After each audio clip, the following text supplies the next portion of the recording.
A graça e a paz, estamos aqui, queridos, para trazer a lição de número 2.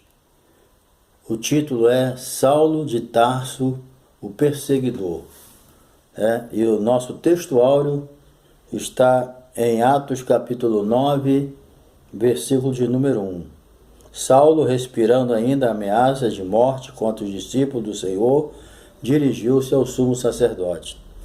Verdade prática, a igreja é uma instituição divina que perdurará na terra até arrebatamento, pois do contrário já teria acabado ao longo da história. Então nós vamos estudar hoje a história de Saulo na qualidade de um perseguidor da obra de Deus, né? Durante todo esse trimestre, esse último trimestre de 2021, nós vamos estudar sobre a pessoa do apóstolo Paulo, né? Nós vamos estudar a sua vida, o seu ministério para o gentio, né? E para a igreja. Aquela epístola toda que ele escreveu foi bênção pura para nós, né? Mas antes eu também quero te lembrar, né, que para você dar um toquinho aí do lado direito aí na palavra escrever, se você ainda não se inscreveu em nosso canal, né, que você venha se inscrever, nos ajudando aí a divulgar a palavra de Deus. A nossa intenção é só essa, divulgar a palavra de Deus, tá? E agradeço a você por estar visitando aí o nosso canal, tá? Deus te abençoe. Não deixe de dar o seu toquinho aí no like, dá o seu like, dá um toque no sininho para receber novos vídeos, os avisos. Fica conosco aí até o final, vai ser bênção, tá bom? Bem, a nossa leitura bíblica em classe, ela se encontra em Atos capítulo 8, versículos de 1 a 3, 22, 4, 5 e 26, versículo 9 e 11, tá? Então nós vamos estudar aí e se conscientizar, né, que a respeito do problema da perseguição dos cristãos no mundo todo, né? Então vai ser benção, tá bom? Bem, a nossa introdução aqui é a história da expansão da igreja no livro de Atos, né? Nós sabemos que o livro de Atos, ele conta a história da igreja, a sua expansão, como ela começou, né, os problemas que ela passou, o seu crescimento, e nós vamos estudar também sobre a questão aqui do perseguidor, o apóstolo Paulo, que foi poderosamente transformado naquele encontro com Jesus. Então, repetindo aqui o nosso título, né, Saulo de Tarso, o perseguidor. Então, a história aqui da expansão da igreja no livro de Atos, né, ela mostra um fariseu zeloso, porque o apóstolo Paulo, ele era um fariseu, né, ele era da tribo de Benjamim, fariseu fanático, né, e a intenção dele era acabar com a igreja, porque ele achava que acabando com a igreja ele estava fazendo um bem, né, e agradando a Deus. Ele estava completamente enganado, né. Ele se tornou inimigo de Jesus na sua ignorância, né. Muitos não como os líderes, né, que tinham consciência do que estava fazendo, mas Paulo ele estava iludido, achando que ele estava fazendo um bem, mas ele estava fazendo um mal tremendo. Mas tudo isso serviu de experiência para o que ele passou depois, né?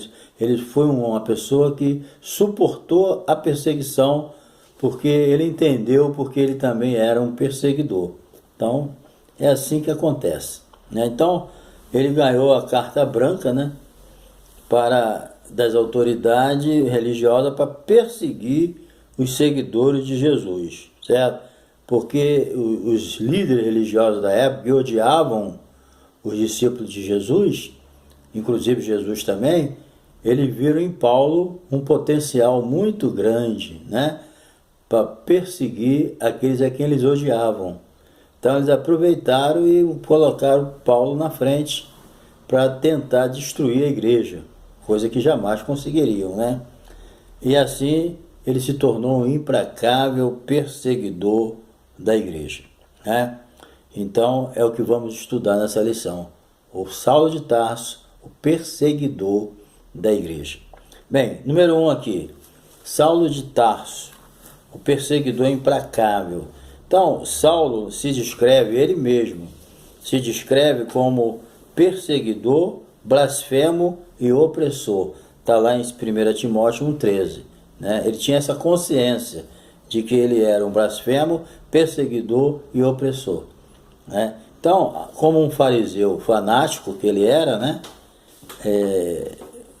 Ele tinha uma convicção que o seu papel, né, era destruir a igreja, matando e prendendo cristão. Então você vê como que as pessoas se equivocam, né? Ele achava que a missão dele era essa, destruir a igreja, né? Mas ele não sabia que Deus tinha dado era outra missão para ele, que era expandir a igreja, pregar o evangelho, ou seja, era tudo o contrário, né?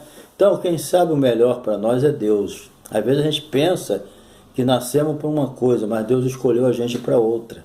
E a gente só é feliz quando aceita a vontade de Deus na nossa vida, né? Então, sua postura era arrogante, ele era um homem truculento, né? Ele usava realmente de uma grande violência, prendendo homens e mulheres. Ele não tinha o menor senso de compaixão. Ele odiava mesmo os crentes. A verdade é essa, né? E ele achava que esse comportamento dele, agressivo, né, estava agradando a Deus. Veja como que as pessoas, na sua ignorância, né, pensam que estão agradando a Deus e estão agradando o diabo, né? Era a situação dele, entendeu? Ele estava 100% equivocado.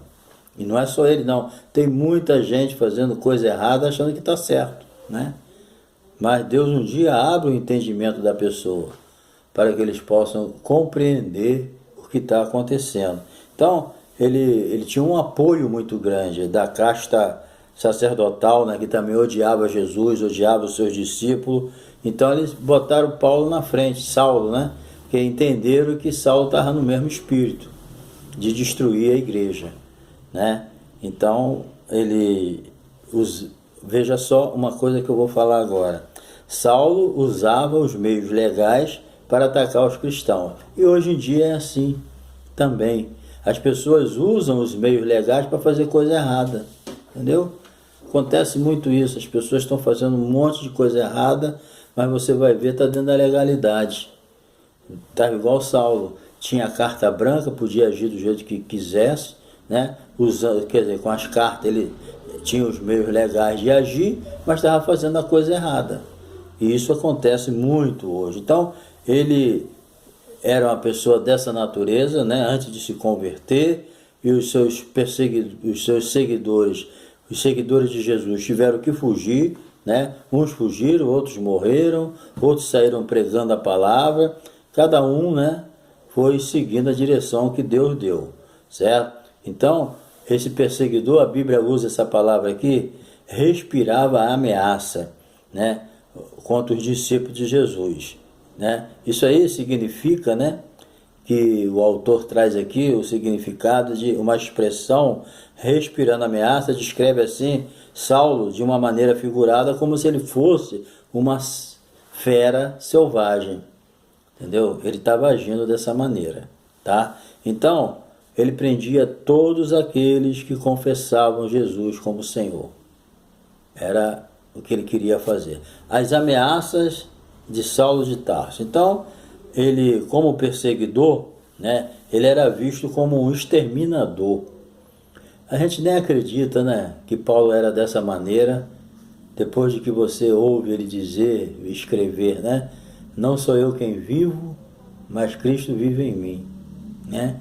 Alguém poderia imaginar uma transformação tão profunda num exterminador de crente, né? Para você ver, quando a pessoa se converte, a mudança é radical, né? E Paulo teve uma mudança radical, entendeu? Então ele era perseguidor, ele, além disso, ele ainda permitia que fossem açoitados. Ele não poupava ninguém. Qualquer um que seguisse a doutrina de Cristo era a bola da vez para ele, entendeu? 3 aqui, por que Saulo perseguiu o cristão? Pergunta boa, né? Bem, os motivos que levaram Saulo a tornar-se um perseguidor, né, com esse zelo maligno que ele tinha, era a questão dele estar defendendo a lei, entendeu?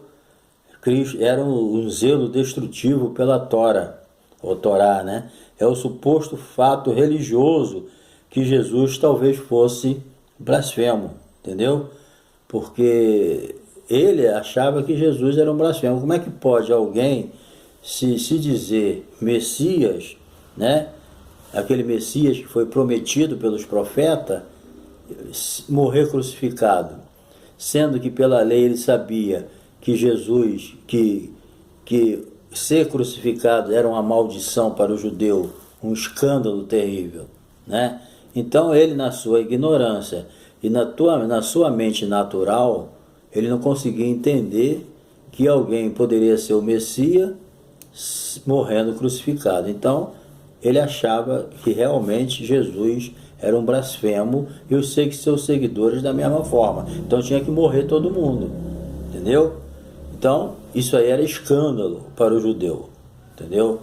Então ele mesmo depois, né, de convertido, ele entendeu que Jesus, ele mesmo escreveu, né, que Jesus se fez maldição por nós. Realmente Jesus foi maldito ali na cruz, mas não porque ele era, porque ele tomou o nosso lugar. Quem era maldito era nós, entendeu? Porque todos pecaram, destituídos da glória de Deus. Mas o que aconteceu? Jesus se fez maldito por nós, para que hoje nós pudéssemos ser benditos, certo? Mas naquele tempo Paulo não entendia nada disso, né? Ele estava cego, o diabo cegou ele, entendeu?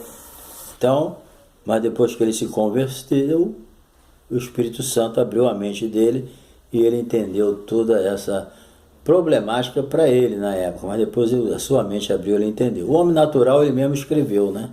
Não compreende as coisas de Deus. Parte 2 aqui. Perseguição contra a Igreja de Cristo. Vamos ver aqui, né? Número 1.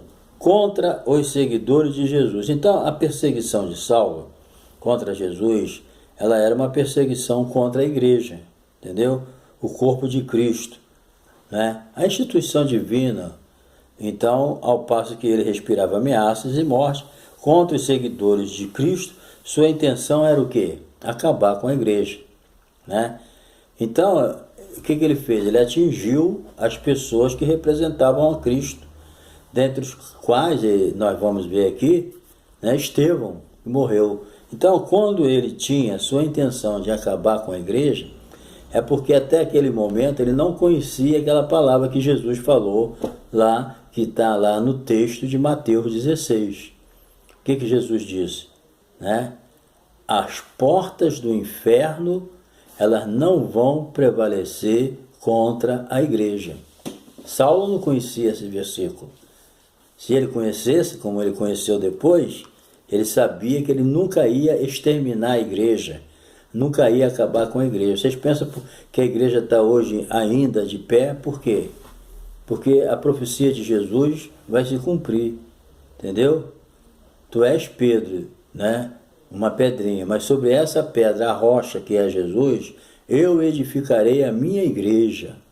Então quem edifica a igreja, quem dá crescimento à igreja é Jesus, entendeu? E as portas do inferno, o diabo com todos os seus demônios, né?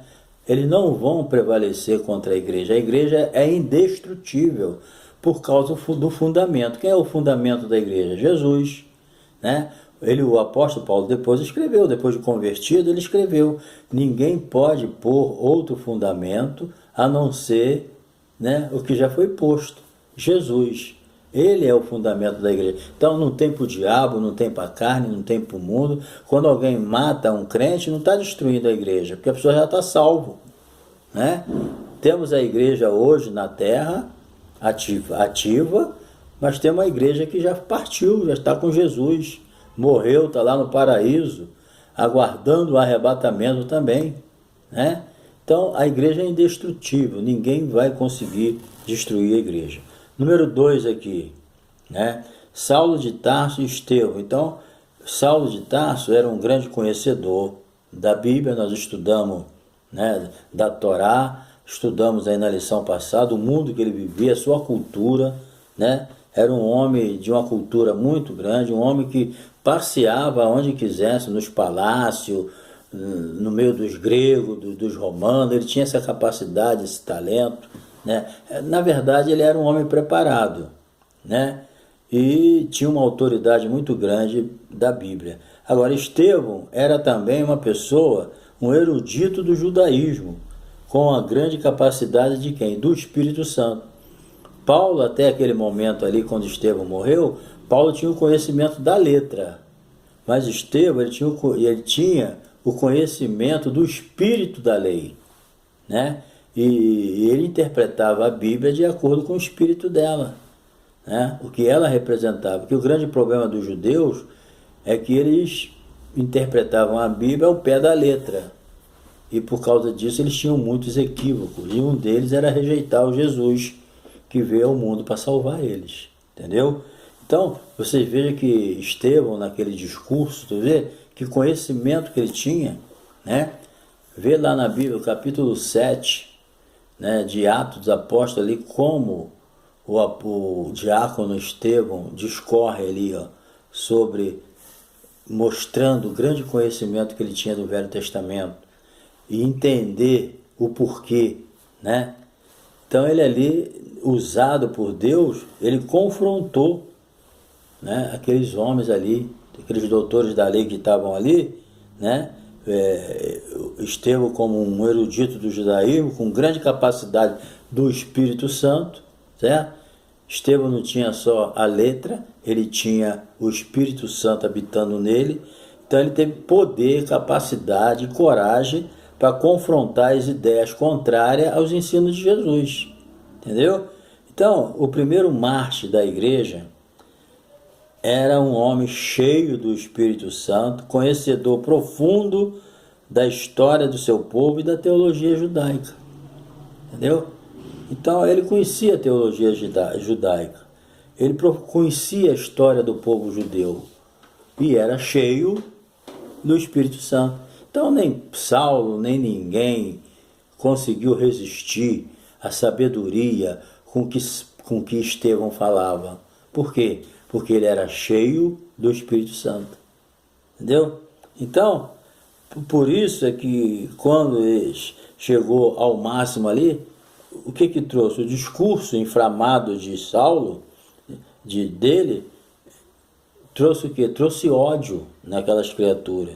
Entendeu? Então, quando ele começou a falar com o poder e a sabedoria do Espírito Santo, certo? Com autoridade mesmo, isso atraiu o quê? Contra ele? A ira dos seus inimigos. Ficaram com inveja, com ciúme, porque viram nele uma sabedoria sobrenatural. Querido, ninguém resiste a um homem cheio, uma mulher cheia do Espírito Santo falando. Ninguém resiste, entendeu? Eles aqui, na carne, tiveram que se calar, mas isso atraiu o quê? Um ódio terrível, porque ele estava revestido de poder e estava com coragem, falou com poder, com autoridade e não teve medo de morrer. Então, o ódio saindo do coração daqueles homens levou a apedrejar ele, sem dó e sem piedade. E ele morreu perdoando, né? Senhor, não lhe impute esse pecado. Então vocês vejam que ele era um homem cheio do Espírito Santo. Isso aí, Saulo consentiu que fizessem isso. Mas posteriormente a gente sabe que esse testemunho falou alguma coisa no coração de Paulo. Entendeu? Isso aí mexeu com ele pela forma como Estevão se procedeu. Entendeu? Ele não blasfemou, não resmungou, não fez nada. Ele simplesmente aceitou aquilo. Morrer como Marte. Porque na igreja primitiva, morrer como Marte era uma glória inigualável. Durante 3 séculos, muitos cristãos preferiam morrer como Marte, para receber uma maior glória no céu. Entendeu? Então, morrer para eles era lucro. Ameaçar o apóstolo, ameaçar a igreja primitiva de morte era besteira. Os que iam embora fugiam, né? Os que não ficavam enfrentavam a morte, não tinha problema para eles. Eles eram um tipo de Estevão, entendeu? Então, Saulo consentiu, mas que essa morte de Estevão falou no coração dele, falou, certo? Ele mesmo falou isso para Jesus. Isso aí deixou ele machucado. Bem, uma intolerância religiosa, política contra a igreja atual. Vamos lá.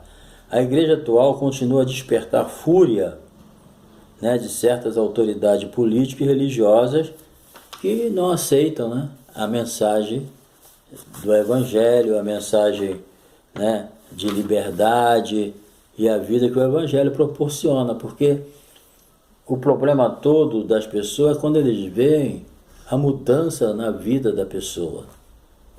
Isso aí, por trás desse ataque, né, ao Evangelho, está o diabo. Porque a Bíblia diz que a nossa luta não é contra a carne nem contra o sangue, é contra as potestades. Então, Satanás, ele sabe o poder do Evangelho, como o próprio apóstolo escreveu depois, né? O Evangelho, ele é poder de Deus para a salvação de todo aquele que crê. Então, o Evangelho, ele é diferente das religiões. Por quê? Porque o Evangelho, ele traz mudança, e a mudança que o Evangelho traz é de dentro para fora. Entendeu? Então, realmente, isso aí incomoda as autoridades, entendeu? Que não aceitam mudanças, os ditadores, os comunistas, né? Eles ficam de pé atrás porque eles sabem, têm medo, entendeu? Porque eles sabem que há uma mudança, e por trás disso está Satanás, né? Então, nossos irmãos que servem a Deus em países políticos, né, e religiosamente fechados para o Evangelho, continuam a pagar com a própria vida. Tem lugares aí onde o Evangelho não está escondido, né, no coração das pessoas. Muitos, quando são descobertos, são mortos. Suas famílias discriminadas, os filhos também. Mas por causa de quê? Por causa do Evangelho. Então eles continuam, muitos hoje, pagando com a própria vida, por serem crentes, entendeu? Então, eles são fiéis, né? Não titubeiam, creem no Evangelho, são fiéis, a fidelidade, né? São fiéis. Quer dizer, então tudo isso proporciona o quê? Uma perseguição, certo? Terrível que está acontecendo. E muitos países, devido a viver a sua vida, né, com as outras nações, procuram esconder isso, mas na verdade tem morrido muito cristão por não negarem a sua fé. A gente não deve se iludir com essa liberdade que a gente tem no Brasil, né? Apesar dessas coisas que ultimamente está acontecendo, né? A liberdade de expressão sendo tolhida em alguns casos, mas a gente precisa entender que ainda há uma liberdade. Você pode andar com a tua Bíblia, você pode pregar o Evangelho, você pode ser crente, né? Até quando a gente não sabe, Deus é que sabe. Mas nós desfrutamos ainda de uma liberdade. Agora, só que essa liberdade, ela não é mundial. Tem muitos países fechados para o Evangelho, onde crentes estão sendo perseguidos e mortos. Certo? Então vamos lá para a terceira e última parte. Quando um sistema se volta contra a igreja. Bem, como era a perseguição contra os discípulos? Vamos ver como era. Bem, Saulo, nós estamos estudando aqui sobre o perseguidor Saulo de Tarso, né? Saulo de Tarso, ele liderou uma perseguição, porque tudo que aqueles líderes religiosos da época queriam era um líder do tipo de Saulo, com coragem, com ódio e com disposição mesmo para sair atrás, para matar, né? Tudo que aqueles homens precisavam e queriam era um Saulo de Tarso, e ele estava ali disposto a fazer realmente isso, né? Então, ele liderou uma perseguição contínua, violenta, né? O que ele fazia? Ele prendia os primeiros cristãos, mandava bater neles, açoitá-los, né? E não havia escrúpulo, até mesmo mulheres, crianças, ele não poupava ninguém. Então você vê que ele era uma fera, né? E sobremaneira perseguia a igreja de Deus e a devastava. Ele incentivava as pessoas também nesse propósito, entendeu? Então ele entendia que ao praticar essa barbárie era defender a fé judaica, porque o que ele estava querendo é isso, afastar da fé judaica qualquer coisa que viesse atrapalhar, entendeu? E ele entendia que o cristianismo era uma seita, e ele queria acabar com essa seita, porque essa seita estava roubando muitos da fé judaica. Então muitos hoje saem do cristianismo, saem das suas religiões e aceitam a Jesus e vêm para a igreja. E muitas vezes isso traz ódio nas religiões contra o cristianismo, entendeu? Por exemplo, na igreja que eu dirigi em certa época, né, centenas de pessoas saiu das suas religiões e aceitaram a Jesus e vieram para a nossa igreja. Mas eu nunca fui em lugar nenhum chamar eles. Eles vieram de livre e espontânea vontade. Então o que acontece é isso. As pessoas saem da sua religião, aceitam Jesus e vêm para a igreja. E muitas vezes isso traz ódio aos líderes religiosos. É o que acontecia aqui. Quantos milhares, só num dia, né? 3.000 judeus aproximadamente aceitaram a Jesus, saíram do judaísmo e vieram para a igreja aos pés para Jesus. E depois chegou a quase 5.000 pessoas aceitando a Jesus e saindo da fé judaica. Então, isso aí estava trazendo o quê? Uma raiva aos sacerdotes. E os apóstolos, eles eram muito usados em cura, milagres, né? E pregavam com poder, com autoridade, tinha uma sabedoria extraordinária vinda do Espírito Santo, e tudo isso deixava o quê? Os líderes vazios, sem unção, sem autoridade, sem nada, com inveja, com ciúme. Ao invés deles fazer igual os apóstolos, se entregar na mão de Deus, buscar o Senhor, não. Ficavam com ódio, com ciúme. Aí o que eles faziam? Queriam matar. Isso é modo de servir a Deus? Deus precisa disso? Não. Mas eles entendiam dessa forma. Por quê? O homem sem Deus é assim. Uma religião não muda a mente das pessoas, piora. Entendeu? Esses líderes religiosos passaram a odiar a igreja, porque a igreja era uma igreja cheia do Espírito Santo. Entendeu? E na verdade eles odiavam era Jesus e não sabiam, né? Vamos lá. Bem, expulsar-vos-ão Jesus disse uma palavra profética aqui, ó. Expulsar-vos-ão das sinagogas. Vem a hora que qualquer que vos matar cuidará fazer um serviço a Deus. É o que estava fazendo. Paulo, na sua ignorância, achava que estava servindo a Deus matando. E Jesus já tinha profetizado lá em João 16:2, que muitos iam expulsar eles da sinagoga, ia matá-los, e achando que estava fazendo um bem para Deus. O diabo faz esse engano. Ele faz essa confusão na mente das pessoas. Entendeu? Então, hoje nós temos, com a palavra de Deus, a gente sabe, se o que eu estiver fazendo não tiver base bíblica, eu tenho que parar, né? Hoje a Bíblia nos mostra. É bíblico? Não, então não faz. Entendeu? Vamos seguir o que está escrito. Vamos amar uns aos outros. Perseguição, tortura e método. Não se esqueça que nós estamos estudando aqui sobre Saulo, o perseguidor. Certo? Então, perseguição, tortura e método. Parece exagero afirmar, né? Parece, mas não é não. Que Saulo torturava os primeiros cristãos. Entendeu? Mas é o que ele mesmo declara, né? Ele mesmo falou em seu testemunho pós-conversão, né? Além de castigá-los fisicamente, ele empregava um método terrível, né? Ele fazia tortura psicológica. Como é que ele fazia essa tortura psicológica? Ele obrigava as pessoas a blasfemar. Entendeu? Ele obrigava, se não blasfemasse, sofria. Entendeu? Então isso era o quê? Está lá, depois você lê lá no capítulo 26 de Atos, versículo 10 e 11, onde ele diz, obrigava os crentes a blasfemarem.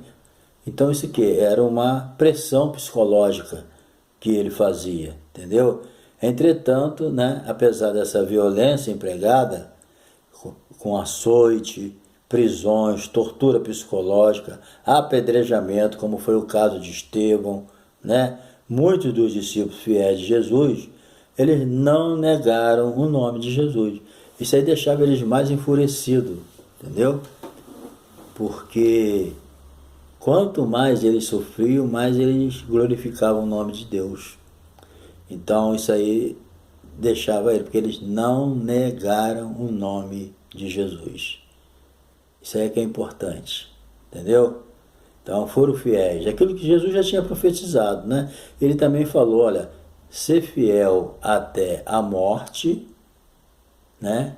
E recebereis o quê? A coroa da vida. Por isso que tinha crente que queria morrer como um Marte, para ter uma ressurreição melhor, né? Com mais galardão. Isso é fé, né? Isso aí não é para qualquer um, é para quem tem fé. Bem, número 3 aqui, para a gente encerrar. Perseguição aos pentecostais, a nós agora, né? Nós que somos batizados com o Espírito Santo, com evidência de falar em línguas. Bem, no início do movimento pentecostal no Brasil, nossos pioneiros sofreram toda sorte de perseguição e violência.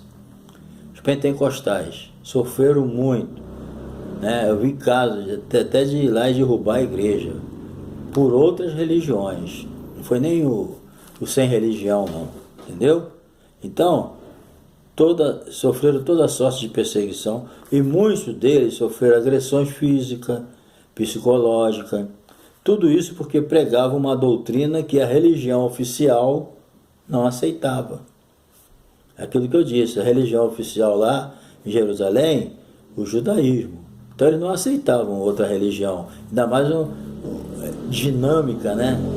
Como era o cristianismo, pregações cheias de homens cheios do Espírito Santo, né? Milagres, coxo andando, cego enxergando, mudo falando, surdo ouvindo, né? Pessoas se convertendo de verdade, mudando a sua vida. Isso trouxe um ódio tremendo à religião oficial, que ela não resolvia nada disso.